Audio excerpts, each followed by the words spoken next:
வணக்கம் மக்களே, இன்றைக்கி நம்ம சேனலில் ஈஸியாக ஒரு சிக்கன் கிரேவி எப்படி செய்கிறதுங்கிறது பார்க்கலாம். அதுக்கு ஒரு 4 டேபிள் ஸ்பூன் எண்ணெய் ஊற்றிக்கிறேன்.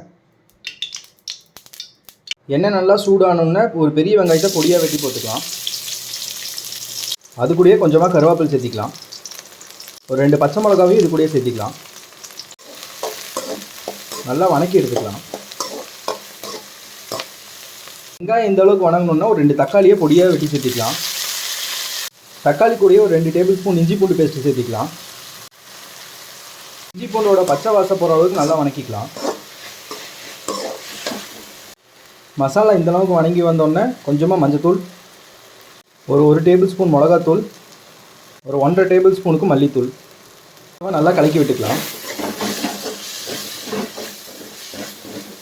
அடி பிடிக்காமல் இருக்கிறதுக்கு கொஞ்சமாக தண்ணி சேர்த்திக்கலாம். இது கூடயே ஒரு டேபிள் ஸ்பூனுக்கு உப்பு சேர்த்திக்கலாம். மசாலாலேருந்து எண்ணெய் பிரிஞ்சு வந்தோன்னா ஒரு 1/2 கிலோ சிக்கன் இது கூட சேர்த்திக்கலாம். சிக்கனும் மசாலாவும் ஒரு 5 நிமிஷத்துக்கு நல்லா வேகட்டும். சிக்கனும் மசாலாவும் ஒரு 5 நிமிஷம் நல்லா வெந்துருச்சு. இப்போது கிரேவிக்கு 1/2 லிட்டர் தண்ணி ஊற்றிக்கலாம். மசாலா நல்லா கொதித்து தண்ணி சுண்டி வரட்டும், அது வரைக்கும் மூடி போட்டு வச்சுக்கலாம். நம்ம ஊற்றின தண்ணியெல்லாம் நல்லா சுண்டி கொஞ்சம் கிரேவி பதத்துக்கு வந்துருச்சு. இந்த டைமில் கொஞ்சமாக மல்லித்தலை சேர்த்திக்கலாம்.